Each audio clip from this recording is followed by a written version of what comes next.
I'm here. Welcome back.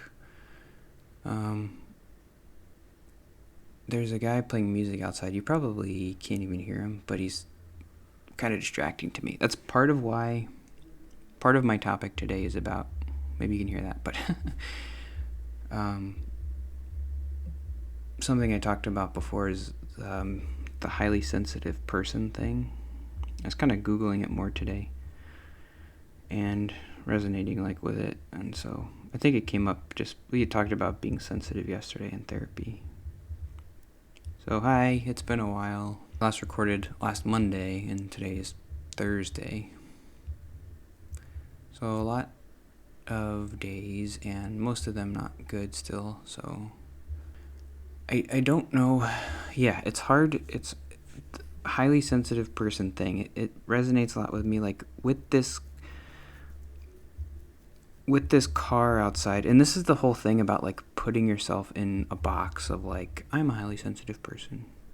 Sometimes it feels good to know who you are and to have a box to put yourself in. And sometimes it doesn't feel good to label yourself because you're I don't want to be labeled, and you don't know me, man. I could be anything, and this feels very astrology, which I don't like, of just I'm a Scorpio, and Scorpios act like this, and Pisces act like this, and I just don't generally like that kind of stuff. It's fine if you do, but but yeah, I've talked about that before. But there's this thing, I googled it. It's called highly sensitive person sensory perception, S.P.S. What's S.P.S? S.P.S is sensory processing sensitivity, and I emailed my therapist today and I told her about this, and she never heard of it. So I don't think it's a very well researched thing, and that's why it's I don't like latching onto it, because it's well, maybe it's just a fad, and it's just this one person who came up with it. Maybe there's not a lot of tests that it's a real thing.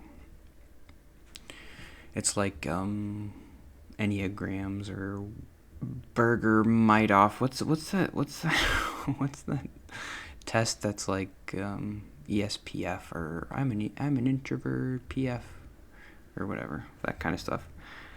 But here, listen to this and tell me who it sounds like. I won't tell you who I think it sounds like, but you tell me. Sensory processing sensitivity is a temperamental or personality trait involving an increased sensitivity of the central nervous system and a deeper cognitive processing of physical, social, and emotional stimuli.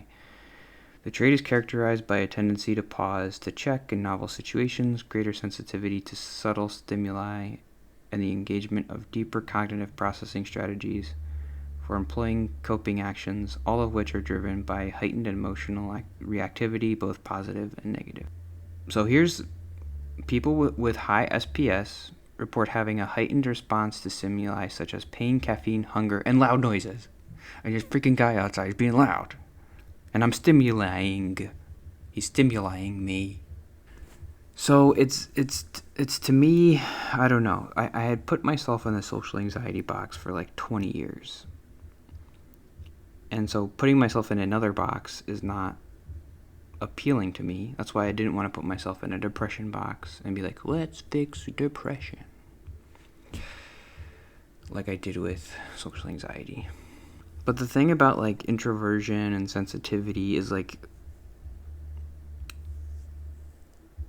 it's the hard thing, which is that it's not a bad thing. It's a personality trait. It's being quiet. It's not inherently bad. Social anxiety disorder is bad. It's a disorder. Depression is bad. It's your brain messing with you and making your life worse. I don't know. Maybe somebody depression is good, but I don't know for them. But these are mental illnesses, and introversion and sensitivity are not. And I think, what the therapists always are trying to do is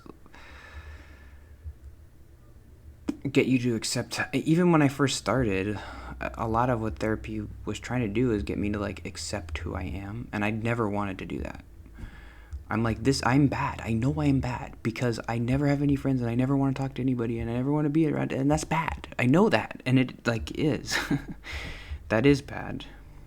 And so they're like, okay, if you want to fix something, you go to a therapist and you're like, if you want to fix something, I can fix a disorder. I can fix social anxiety disorder. I can fix depression.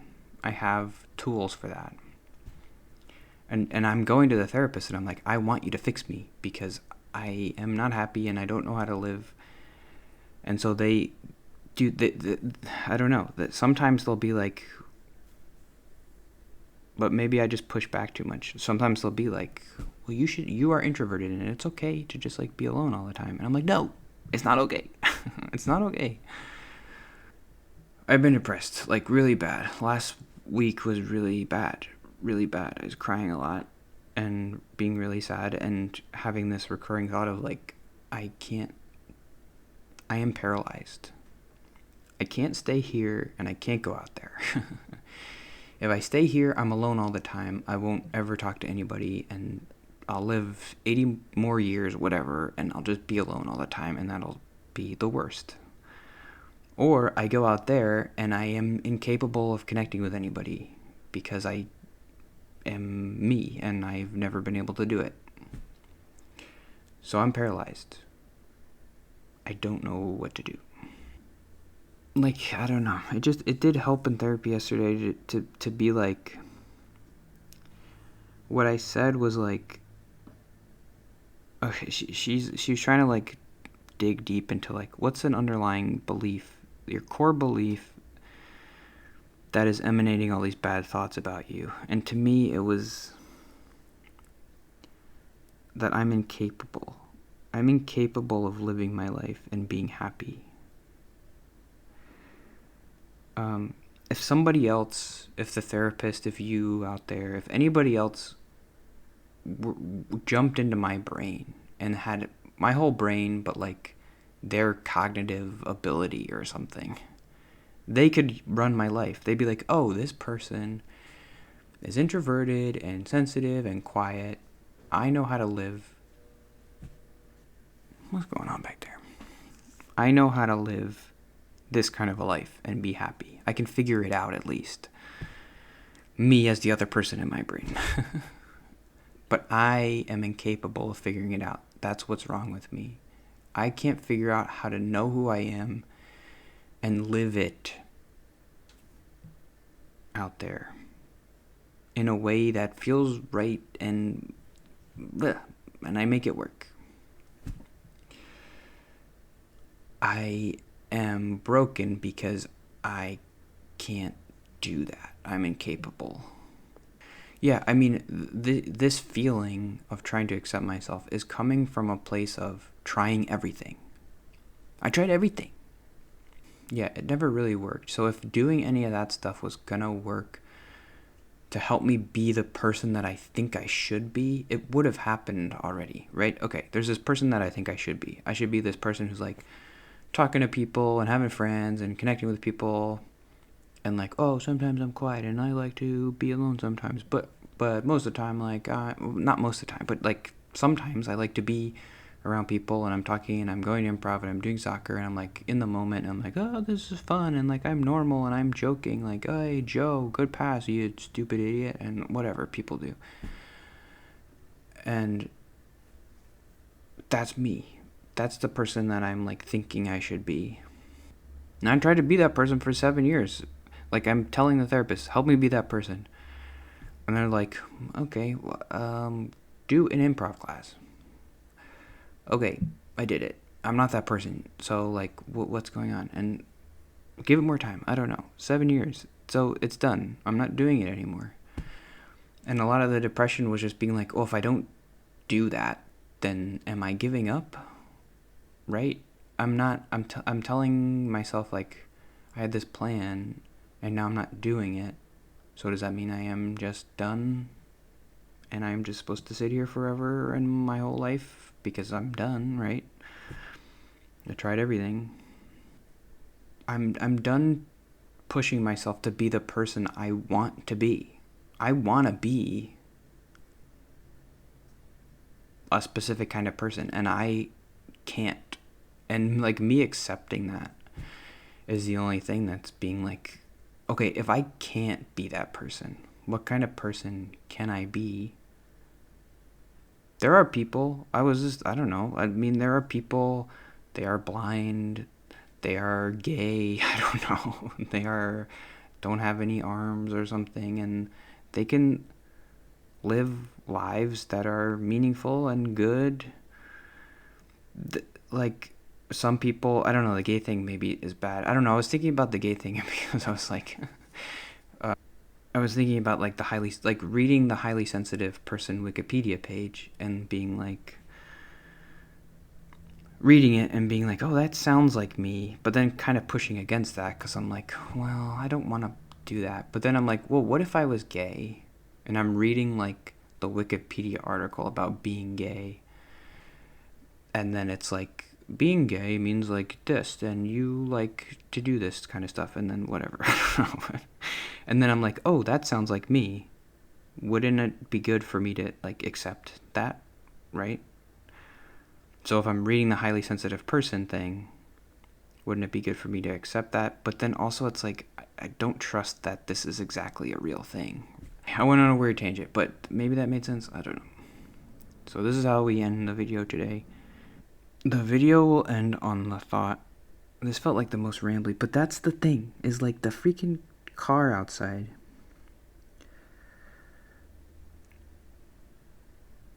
But this is the thing, is like, once you put it in your mind, I am a highly sensitive person. Like, are you being more highly sensitive? Like, I am a social anxiety person. Like, am I being more social anxiety because I'm putting myself in that box? That's the thing that's hard. But like, if it's helpful, if like I'm gay, it's like, okay, I'm gonna act gay. It's like, well, that can mean a lot of different things. Like, you don't have to be a certain kind of gay way. So I don't have to be a certain kind of social. I just have to be me, and I don't want to do that. But okay, if I'm a highly sensitive person, or whatever is different about me, I have to accept that. Like, if I'm blind, I can't pretend that I am not blind. I have to, but I can still figure out how to be myself and live. People do it. There is something different about me that is pretty severe. The fact that I didn't talk to anybody for like 15 years, I didn't have any friends, I didn't have a girlfriend, I stayed inside all the time, that is unique. Most people don't experience that. I know. Maybe you're watching and you say, well, I did it, but you are unique too. I was in middle school, I was in high school, I was in college, I was 5 years out of college. I never talked to anybody. I was basically mute. That is unique. There's something different about me. I have to accept that. Was it social anxiety? No, it wasn't. It was not just social anxiety. It's important to say. No, there is something different about me inherently that, like, maybe social anxiety developed out of that inherent difference, but it's not social anxiety. It's not any mental disorder. There is just something different about me. Like, I am blind in some way. And maybe it's the highly sensitive person thing, and I have to accept that and learn how to live as a highly sensitive person. I think that's why a lot of people, because when I'm reading the highly sensitive person thing, it kind of sounds like autism a little bit. Like, oh, loud noises, but I've like taken autistic tests with like therapists and stuff, and that's not me. So I'm not in that box. But maybe I am, and maybe I have to accept that. I don't know.